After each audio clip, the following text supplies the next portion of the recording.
नाम से कृपा करें।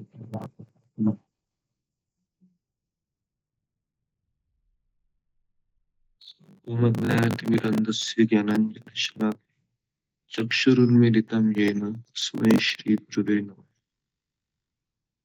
जय श्री कृष्ण चैतन्य प्रभु नित्यानंद श्री अद्वैत गदाधर श्रीवासादि गौर भक्त वृंद।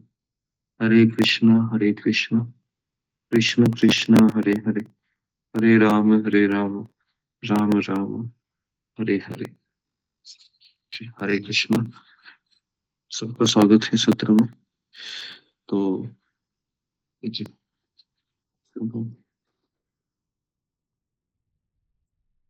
तो कल हमने गीता क्लास में चर्चा की थी कि हम बहुत सारे अच्छे अच्छे शब्द सुनते हैं जिससे हमें भक्ति में आगे बढ़ने की इच्छा होती है, लेकिन वो बल है वह हमें परिणाम करने से प्राप्त होता है। तो कई बार सवाल ऐसा आता है कि ये 16 अक्षरी मंत्र में इतनी शक्ति है, कैसे हो सकता है? तो हमारा मन इस चीज को कभी-कभी समझने में कमजोर होता है, क्योंकि इस संसार में हम हमेशा कोई डिफिकल्ट चीज को जब अपनाते हैं, तब हमको पता चलता है कि हाँ, ये चीज काम करेगी। जैसे मान लो मैं डॉक्टर के पास जा रहा हूँ और अगर डॉक्टर मुझे दवाई लिख के देता है जो बहुत कॉस्टली है, बहुत महंगी है, तो ऐसा लगता है कि हाँ, ये काम करेगी क्योंकि बहुत महंगी दवाई है ना, बहुत पैसा लगता है। तो आध्यात्मिक जीवन में भी हमको ऐसा लगता है कि बस ये 16 अक्षरी मंत्र करने से हो जाएगा। तो हमारे मन में संशय उत्पन्न होता है कि ये 16 अक्षरी मंत्र है, ये बोलने से मेरा दिमाग ठीक हो जाएगा। तो कभी-कभी हमारे इसके ऊपर भी संदेह होता है कि हाँ, इतना तो सुना है कि भगवान का नाम लेना चाहिए, लेकिन ये इसमें इतनी शक्ति है कि मेरा पूरा भौतिक अस्तित्व ही समाप्त हो सकता है या परिवर्तन हो सकता है। तो हाँ, इसमें इतनी शक्ति है। इसलिए शक्ति है क्योंकि ये आध्यात्मिक शब्द है ये। हरे कृष्ण ये भौतिक शब्द नहीं है। हरे मतलब राधा रानी है ना? हरे, हरे ये शब्द है, राधा रानी को संबोधित किया गया है। कृष्ण ये पूर्ण पुरुषोत्तम भगवान सर्वाकर्षक है, जो हमारे तन, मन, चित्त सबको आकर्षित करने की क्षमता धारण करते हैं।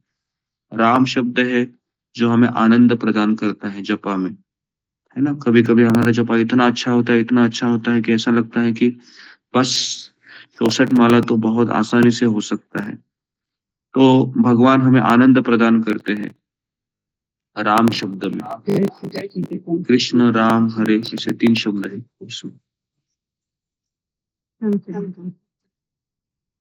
और उसके पश्चात हम जब इस महामंत्र को पूरा करते हैं 16 अक्षरी, और फिर हमें पता चलता है कि ये 16 अक्षरी शब्द को याद रखना बहुत कठिन है, क्योंकि और अन्य मंत्र हैं ओम नमो भगवते वासुदेवाय, ओम नमो नारायणाय, ओम नमः शिवाय, या फिर अन्य कई सारे ऐसे मंत्र हैं जो छोटे-छोटे होते हैं।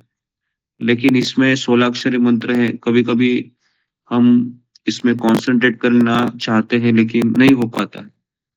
तो इसलिए इसको 16 अक्षर को आपको 4 में डिवाइड कीजिए।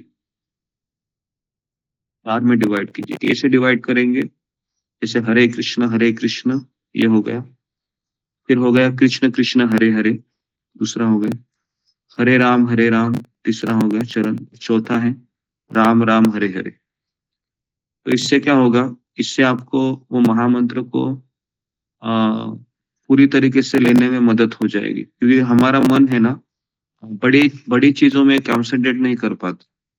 जैसे कोई उसको बड़ा टास्क देंगे ना, तो वह आलसी हो जाता है। जैसे अगर ये महामंत्र अगर 8 अक्षरी होता था, मान लो ऐसे, हरे कृष्ण कृष्ण कृष्ण हरे हरे, तो शायद हमको इसमें और लेने की इच्छा होती थी। लेकिन उसके पश्चात और 8 शब्द हमको लेने होते हैं। हरे राम राम राम हरे हरे। तो माइंड इसको 16 शब्दों को पकड़ नहीं पाता है। ये मेरा अपना अनुभव बता रहा हूँ मैं। आप लोगों का शायद ऐसा नहीं हो सकता है। लेकिन बड़ा बड़ा शब्द है, तो राम राम हरे हरे, और फिर वापस हमको दूसरा चरण में आना पड़ता है। हरे राम राम राम हरे हरे। तो इसलिए कठिन हो जाता है फिर वापस उसको 108 बार रटना है अभी और 108 बार नहीं उसके पश्चात और 16 गुणिले 108 थक जाता है फिर आदमी। कभी-कभी हम छठी माला, 7वीं माला, 8वीं माला पे ही थक जाते हैं। सोचते हैं कि कितना कॉन्सन्ट्रेट करें, हो नहीं पा रहा है। फिर हम गिव अप कर देते हैं, छोड़ देते हैं, सोचो कि चलो भाई 16 मालाएँ करनी है ना, कर लेते हैं। क्योंकि आदमी जितना शरीर से थक नहीं जाता है ना, उतना मन से थक जाता है। ये अब मैं आपको रियलिटी बता रहा हूँ। शरीर तो अगर थक गया तो हम उसको और खींच सकते हैं, लेकिन मन थक गया ना, तो हम उसको खींच नहीं सकते फिर। तो इसके लिए हम जब इसको 16 शब्दों को हम जब कॉन्सन्ट्रेट करना चाहते हैं, तो कई बार ऐसे होता है कि अ, मन है वह बीच में ही गुलाटी मार लेता है या फिर कहीं दूसरी जगह पर चला जाता है और फिर सुना हमने शुरुआत किया था हरे कृष्ण, कृष्ण कृष्ण हरे हरे और हरे राम के समय ये गुलाठी मार के फिर और 2 महामंत्र खा देता है ये, खा लेता है। कभी-कभी 2 नहीं पूरी माला खा लेता है क्योंकि अभी हमको अभ्यास नहीं है भगवान के नाम में आनंद प्राप्त करने का। तो भौतिक कोई अगर शब्द मेरे मन में आता है उस समय, तो मेरा मन उसमें पहले से उसको स्वाद है उसका, तो फिर वो उसमें वो अ, क्या बोल सकते हैं उसमें वह घूमने जाता है वो या उसको लगता है कि हाँ, बहुत अच्छा चीज़ मिल गया, अच्छा थॉट मिल गया। तो हम उसी में फिर वो खोया खोया रहता है वो।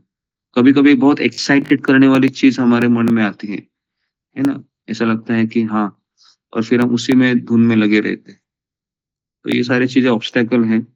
मैं वापस कह रहा हूँ, आप सभी लोग 2 से 3 मालाएँ हैं ऐसा लिख लीजिए हरे कृष्ण महामंत्र और उसको 4 शरण में और मैं चाहता हूँ कि आप पहले 2 माला है ना, भगवान के नाम का अ, जो शब्द है उसको देखते-देखते जप करें। है ना? जैसे हरे कृष्ण, कृष्ण कृष्ण हरे हरे राम राम हरे।